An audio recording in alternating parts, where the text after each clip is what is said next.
I never thought I'd be the guy who gets blindsided by the ultimate betrayal like this, but here I am. My name's Dave, and I've been married to Lisa for 7 years. We had a pretty good life. Well, I thought so. We owned a small but growing construction business, and I was proud of what we built together. Lisa was always a bit of a diva, bossy, opinionated, and frankly, a little bitchy sometimes, but I loved her. Or at least I thought I did. Looking back now, there were little signs that something was off, but I ignored them because I was busy. Stress was high, our business was in the red for a while, and I was constantly working late, trying to keep everything afloat. Lisa, meanwhile, had gotten more demanding, more dismissive, and she started acting weird about her phone, her schedule.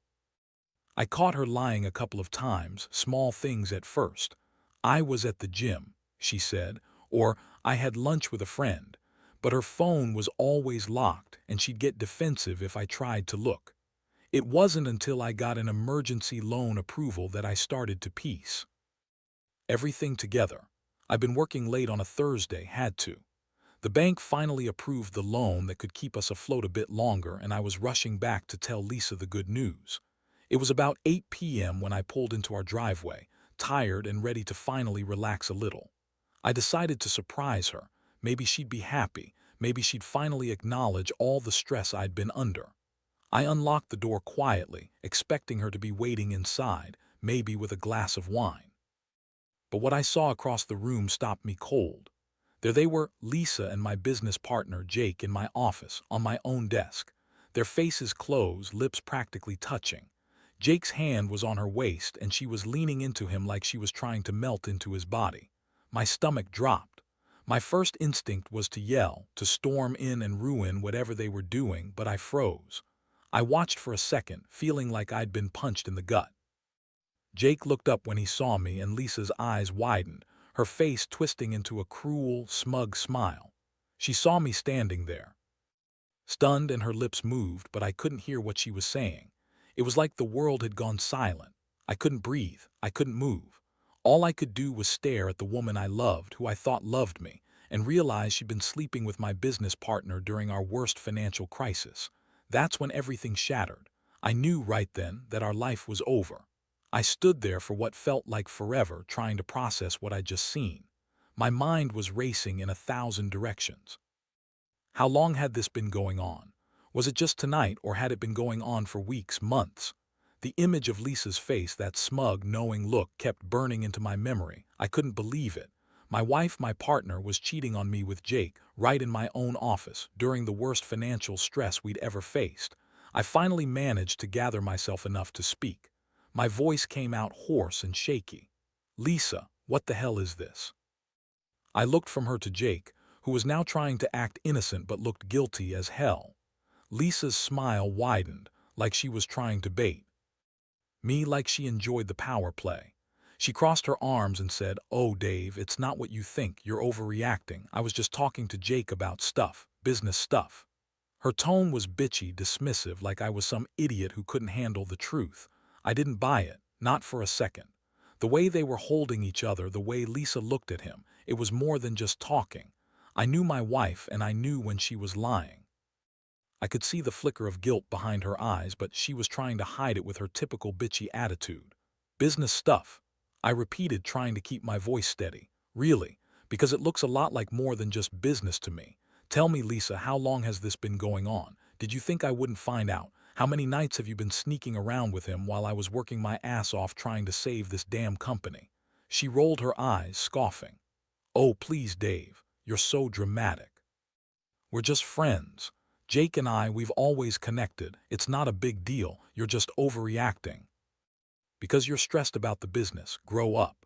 She spat the words out like I was some jealous fool who couldn't handle a little fun, and all I could feel was this burning mix of anger, sadness, and helplessness.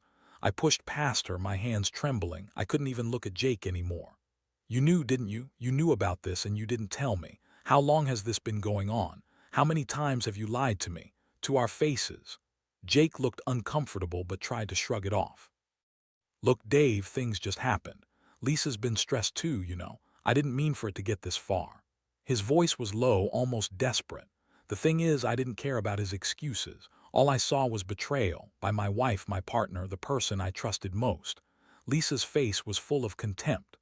Honestly, you're just jealous because we're having real sex and you're too busy being a workaholic to notice. Maybe if you weren't so fucking busy all the time, you'd see what's really going on. Her words cut deep, like she was trying to make me feel small, too. Make me question everything I believed about her, about us. I stormed out of the office feeling like I was drowning. My mind kept circling back to the fact that the woman I loved, the woman I thought loved me, had been cheating on me while I was trying to save our business. I was furious, hurt, and completely shattered all at once.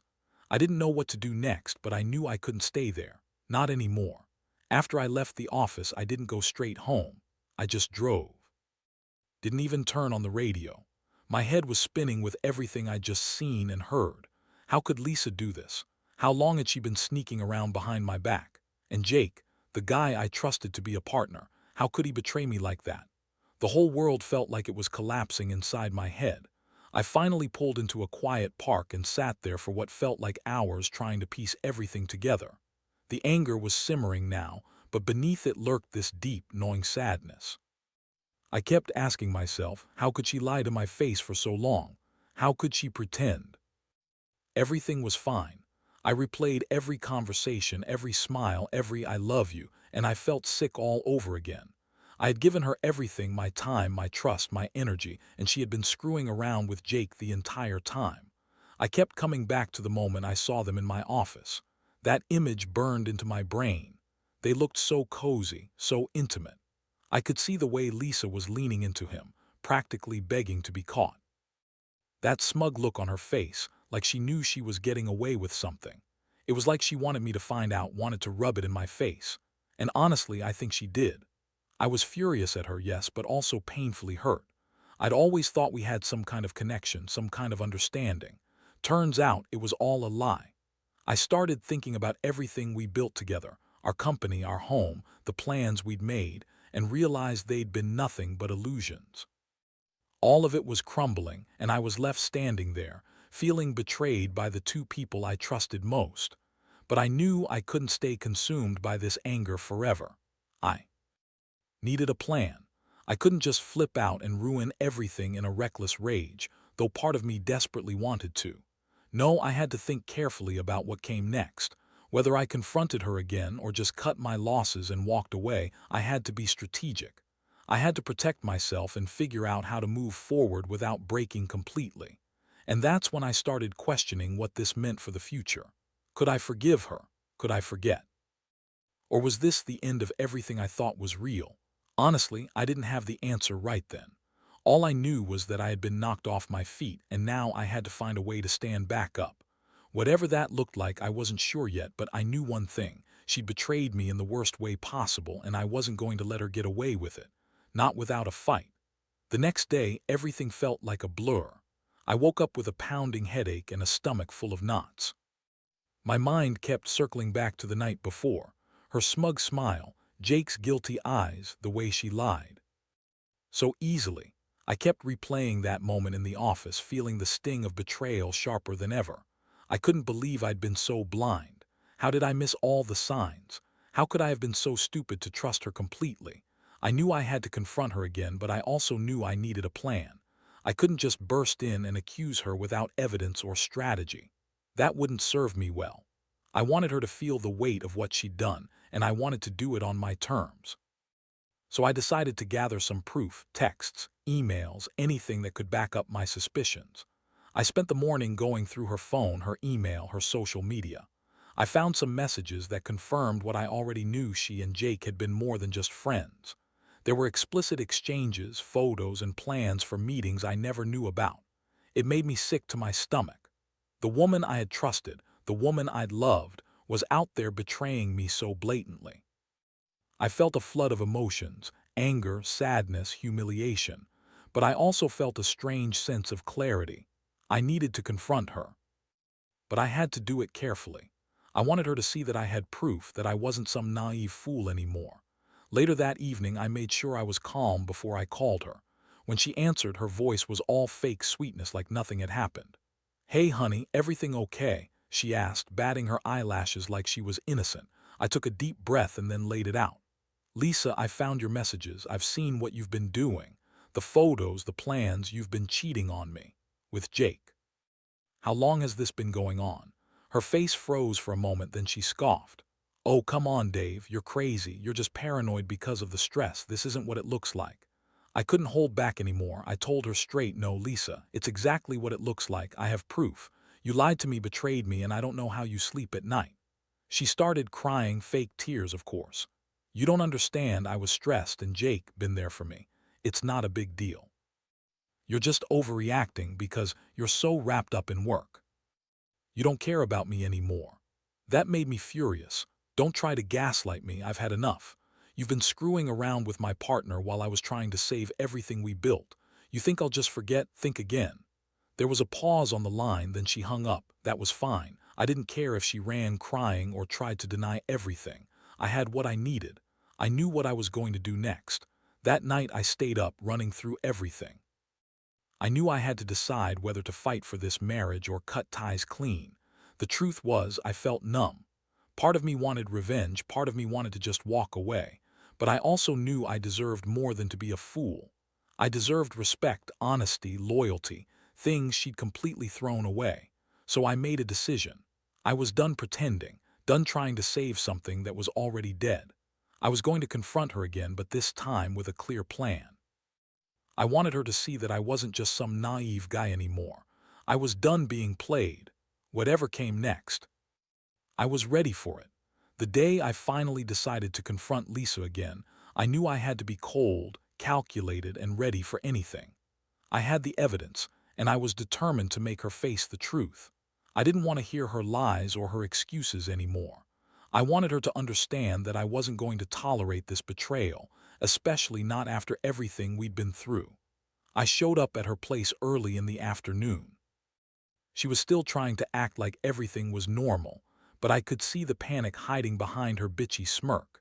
She kept throwing those little jabs, like trying to dismiss me, but I wasn't going to let her control this moment. I laid everything out on the table, screenshots of the texts, photos, the emails. I even brought along some of the conversations I'd found on her phone, just to make sure she knew I wasn't bluffing. At first, she played it cool, acting like I was just making a big deal out of nothing. You're overreacting, Dave, she snapped. This is just a misunderstanding. Jake and I were just friends.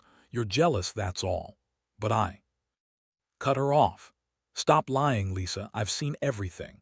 All the texts, the photos, you've been sleeping with him. During the worst part of our business crisis, while I was working my ass off trying to keep us afloat, you were sneaking around. Do you even feel guilty? Her face twisted into a sneer. Guilty? Please.